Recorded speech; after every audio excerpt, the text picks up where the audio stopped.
Hello, we are here at Board of Advisors Q1 2026 Dallas Summit. I'm here with Benjamin Lee. Good morning, Benjamin. Morning, Leo. How you doing? Good. So I actually want to start this by thanking you because you are the reason why I'm here today. Really? Yes. Oh, wow. Because of Amazing. that interview that you did in my studio with Raquel Sharper, that night you invited us to a Art Basel event that you were at. Amazing. We went to that event. Because of that event, I met Jimmy, I met Mike. Therefore, I'm here today. Oh, awesome. I love that. Yes. Oh, I love it when just serendipity just kind of comes. I love that. That's amazing. Exactly. It just worked out perfectly. Fantastic. So I want to thank you for that. Yeah, absolutely. My pleasure. Yeah. I mean, obviously, you're a great person. You know, this network of just successful, hard, led like leaders. I mean, Yes. yeah. I mean, it's amazing that you're here. So yeah, glad Thank you're here. you. Brother. I appreciate that. Yeah. So, tell me, when did you join BA? I think it's my fourth year or fifth year. Okay. I kind of lost count. It seems like it's been forever. What made you join?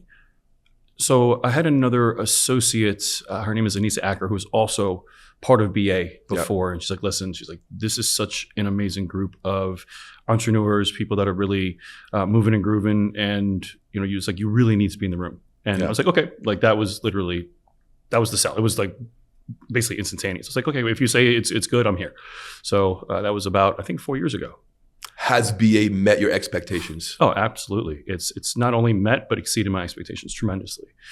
I would say most of the people that I engage for, a lot of the vendors or like consulting that I use is all from BA. So everyone from Rhonda and Brian Swan, Ray Perez, Mike Weiss, Dima, Szyminski, like everyone's from here. Wow. Because I think they really do a phenomenal job at curating the room and also just having really high quality people that have tremendous integrity. Because again, there's so many people out there that quote unquote sell a good game, right? But don't back it up. But everyone here like backs it up. Yeah, there's a lot of scammers out there who talk the talk but can't walk the walk. Right, absolutely.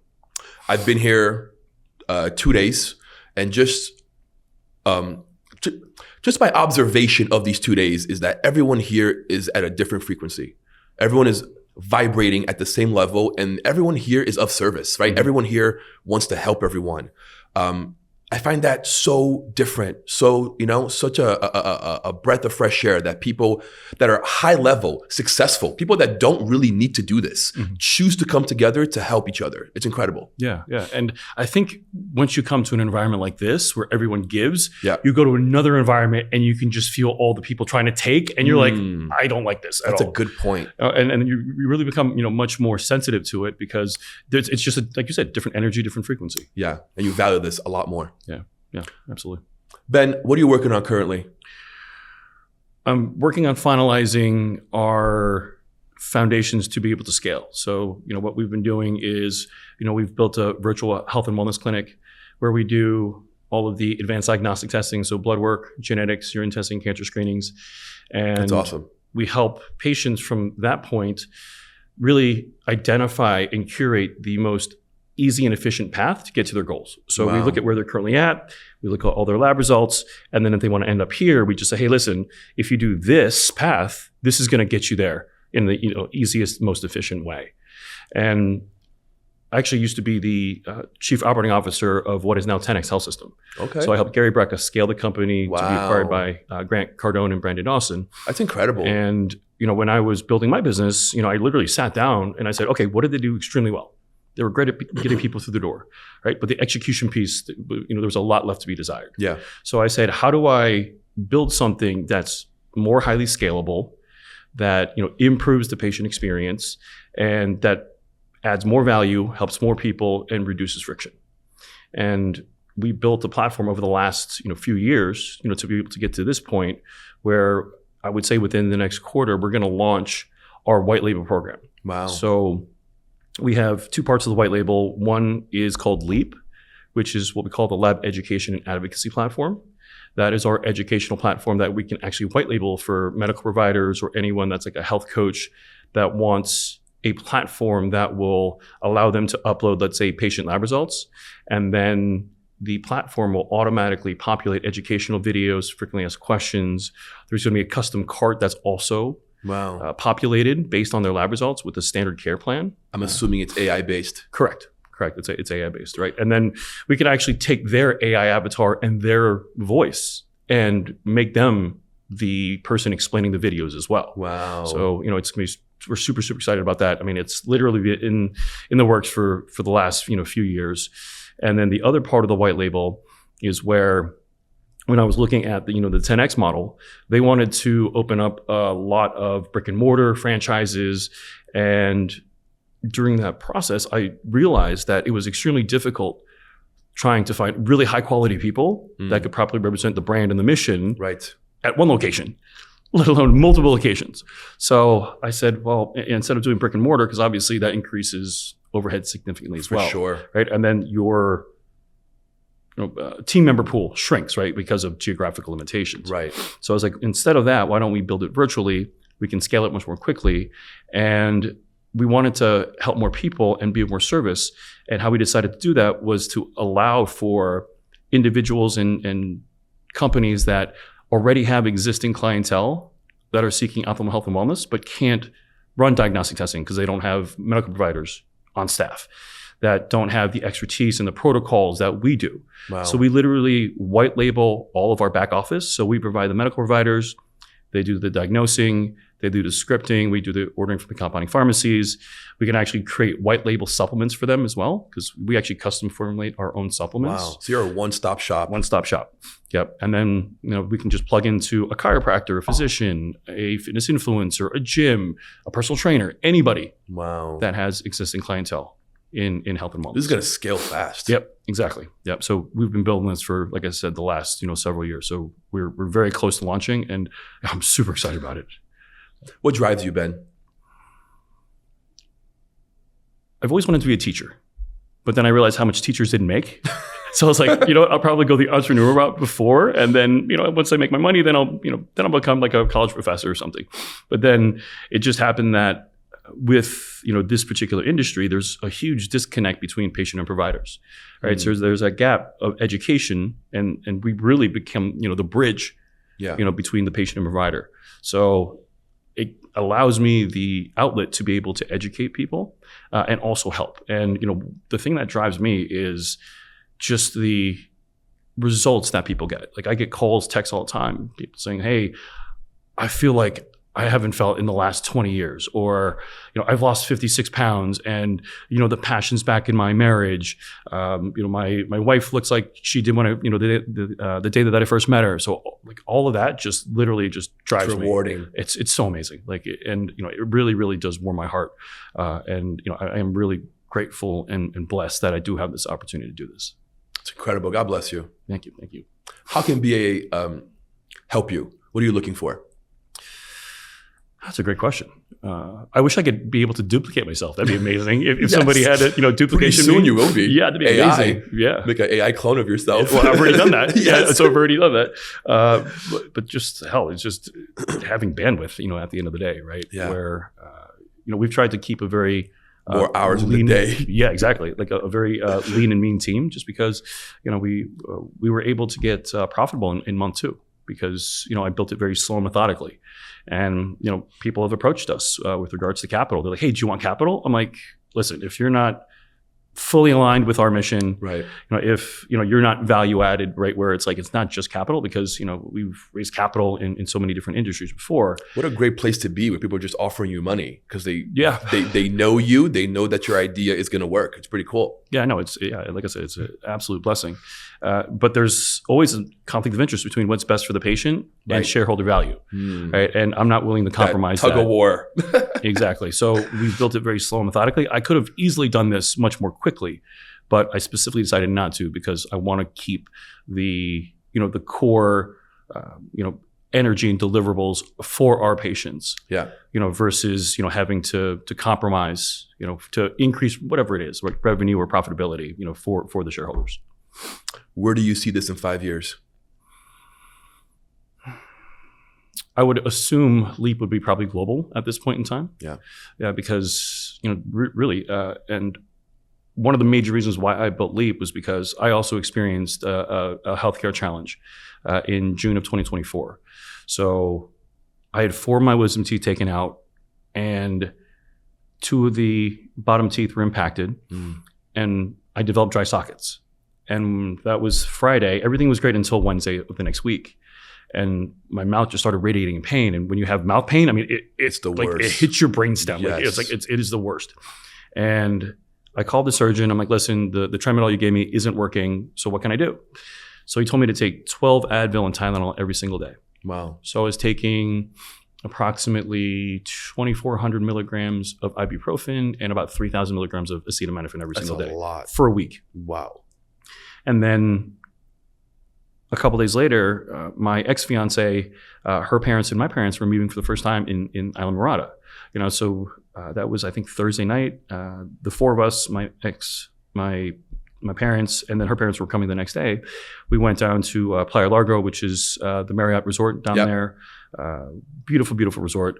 And obviously, we're there that evening, drinking, pina coladas, watching the sunset. I mean, just picturesque and idyllic and perfect. Yeah. And then that next morning I wake up, I have a cup of coffee, I do a phone call, and then all of a sudden my stomach just starts like not feeling great. I'm like, ooh, I don't feel good. And I have all of these, stomach remedies, so to speak. Like there's pills that I get from Japan, like literally that knock anything out. You take 3 of them and like you're good. Like you're good for, and it basically solves anything.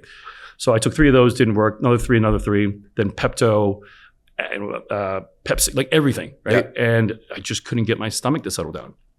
Even to the point where, we were supposed to lay by the pool. I kind of laid there for a little bit, but then I was like, okay, I went back to the room and I skipped dinner. That's how bad it was. Wow.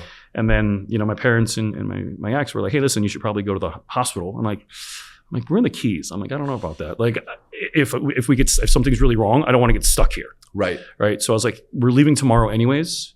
If I feel really bad tomorrow, then we'll absolutely go. So that entire evening, like, didn't really sleep much because I was just in and out of the bathroom. Like, wow. I just had this, like, I couldn't get it to settle down. And then next morning we wake up and, I think it's an ulcer. That's what I think it is. And so, my ex was like, hey, I think apples will help with that. So I was like, okay, let me just try to take a bite of it. So, she gave me a bite of an apple, I bite it, I swallow, and then literally within like 10 seconds, I had the most excruciating pain I've ever felt in my life. Wow. It felt like I had an open wound in my stomach and somebody was pouring salt on it. That's what it felt like. And I was like, oh my God, I'm like, we need to go to the hospital. And they, everyone starts packing and I'm like, okay, let's try to get as close to home as possible. So, I live in Palm Beach County. So I was like, hey, let's try to get there. So it just makes it easier for everyone in case something happens. About a 4-hour, 5-hour drive, give or take? From there, it's about 2.5. Okay. 2.5. But the problem is I couldn't even walk to the car. Wow. They actually had to get a wheelchair to wheel me from the room to get in the car. And then, my ex was driving. I was sitting in the back passenger seat, and every bump, every time she stepped on the gas, every time she stepped on the brake for like an hour and a half, I'm like, oh my God. I'm like, you're trying to torture me. She's like, I swear to God, I'm not. And we get up to Hollywood, which is where her parents live. Okay. And she's like, listen, she's like, you can't do this anymore. She's like, you're in so much pain for the last hour and a half. It's going to be at least another hour. We're in, rush hour traffic. And, her parents live literally three minutes away from Memorial Regional Hospital. So she's like, I'm going to take you there. I'm like, okay, fine. I'm like, whatever. I'm like, I'm in so much pain. So we get there. It's 4 p.m. And, I get, rolled into, the ER. They admit me immediately because they see how much pain I'm in. And they gave me morphine. Didn't do anything. Nothing. Wow. Like, didn't even like take the edge off. Wow. So they had to give me Toradol and Dilaudid on top of that. Wow. And then I finally felt normal. Like it took 3 painkillers, 3 massive painkillers to be able to just reduce the pain. That's insane. And then they put me in a CT scan. They found air bubbles in my abdominal cavity. So like, okay, you probably have some perforations in your colon. So we need to get you in the OR immediately because your intestines are a closed system. And if they leak or anything happens, then fecal matter gets out. And then you can, develop sepsis and, obviously you die. And, so they had me in the OR by 9 p.m. Like that's how quickly the turnaround was. Wow. And as I'm sitting there getting prepped for surgery, I'm talking to the surgeon. I'm like, listen, whatever you do, please do not cut me open. Like just use the laparoscopic procedure, and just whatever you do not cut me open. He's like, yeah, I'll do my best. And didn't sound promising. Yeah, no. So I literally fall asleep. Right. I wake up. It's a 4-hour surgery. Okay. I wake up and I look down and I'm like, fuck, like literally, because I have a huge scar from here to here, and it's just staples, and I'm like, damn it. I'm like, the one thing I didn't want, right? But, it's obviously gotten better since, but I literally was in and out of the hospital I was there for 2 weeks. So they discharged me at day 5. They said, this is the lack of aftercare instructions, literally. If you have a fever or are bleeding, come back. Otherwise, you're good. That's literally what they told me. So went back to, my ex's parents' house to take a nap. Took a nap for a few hours. I wake up and I'm like, uh-oh. I'm like, I don't feel good. Wow. And so I took my temperature and I had a fever. So I had to huff back to the hospital. And because I wasn't emergency anymore, I just had a fever.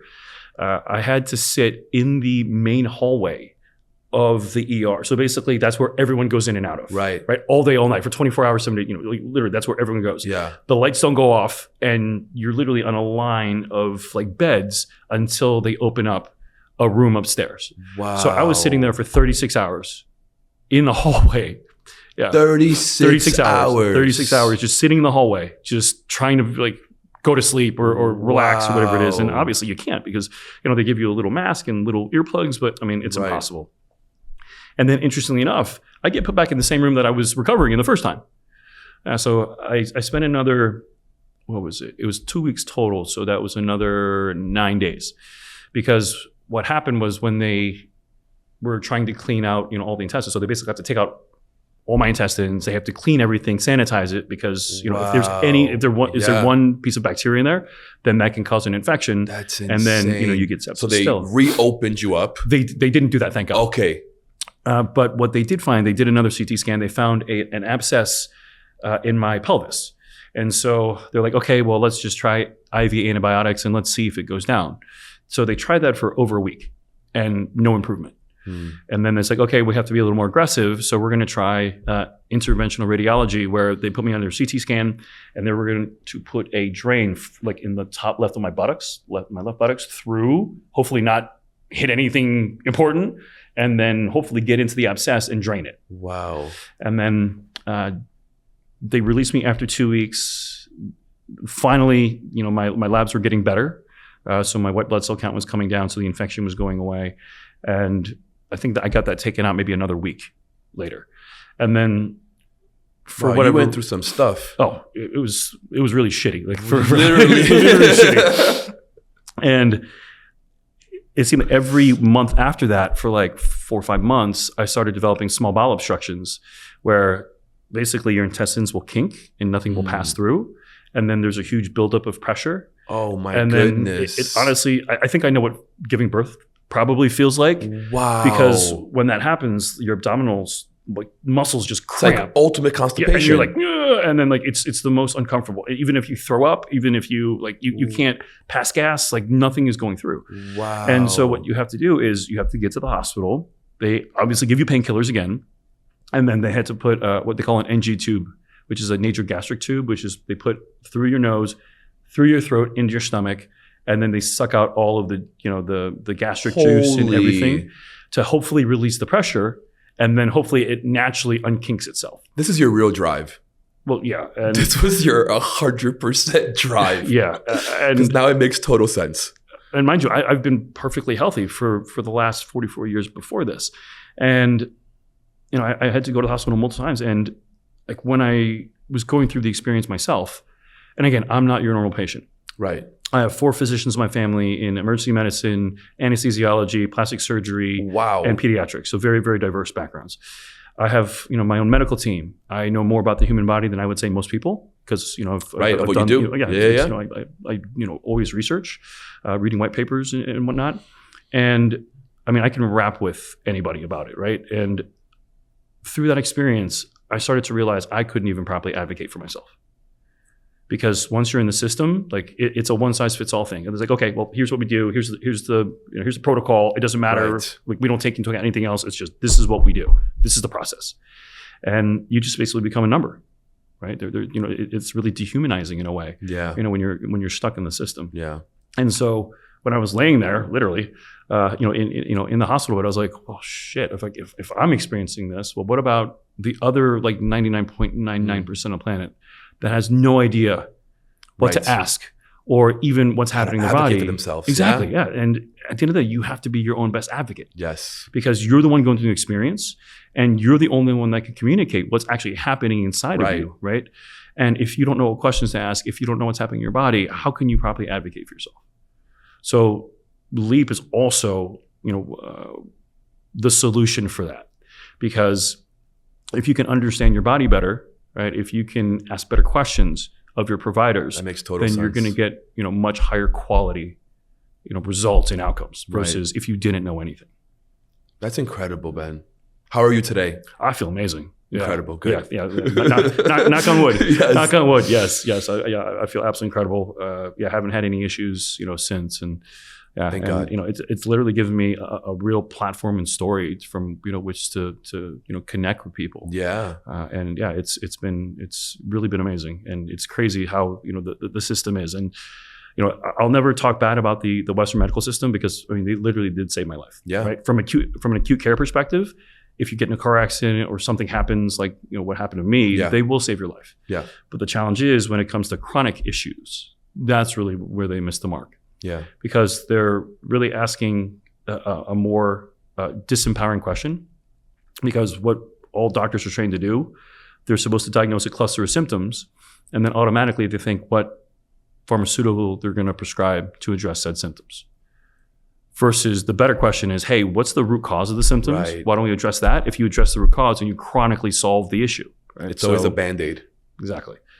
Yeah, because the system wants you to stay within the system. They want to get you healthy enough to keep you in it, but not fully healthy that you're outside of it. That's ridiculous. Yeah. Thank you for leading the charge in breaking the system.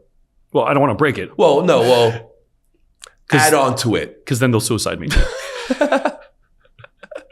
I'll never do that. So you heard it here. I'll never suicide myself. So yeah, honestly, we just want to make things better. Because even with LEAP, like if we just give people and the providers, the platform, it obviously adds value to their patients. It makes their life easier too. Because if their patients are pre-educated, because if you think about it, most people in general, once they get their lab results, because they always get it sooner than the provider, right? Because they're alerted, because it's in their like LabCorp or Quest account. And then what do? ChatGPT MD, Google MD, WebMD, right? Yes, and then, the challenge is self-diagnose. Exactly. Yeah. And when you do that, you literally have every disease known to man. Right. You're like, oh my goodness, right? Oh my God, I'm dying. I have cancer. Yeah. You have like everything, right? And imagine as a provider, after they go through this whole like freak out of everything that they have potentially, then they have to basically tell the patient, no, you have to unlearn what you just learned. Yeah. Well, imagine being able to curate and pre-frame that entire path, right? The educational component. And when you can do that, the patient will come for the consults, right, with the doctor, and they're better educated. They can ask higher quality questions. It improves the quality of the diagnoses, the practice, and the outcomes for the patient. Incredible. Ben, thank you. Thank you. Thank you for what you do. Thank you for leading this charge. Yeah, absolutely, brother. And again, it's great to see you, man. You too, man. Yeah. Let everyone know where they can find you. So you can just come to our website at 4bpm.com. So number 4, and then Bravo Papa Mike or beatsperminute.com. Thank you, Ben. Hey, Leo.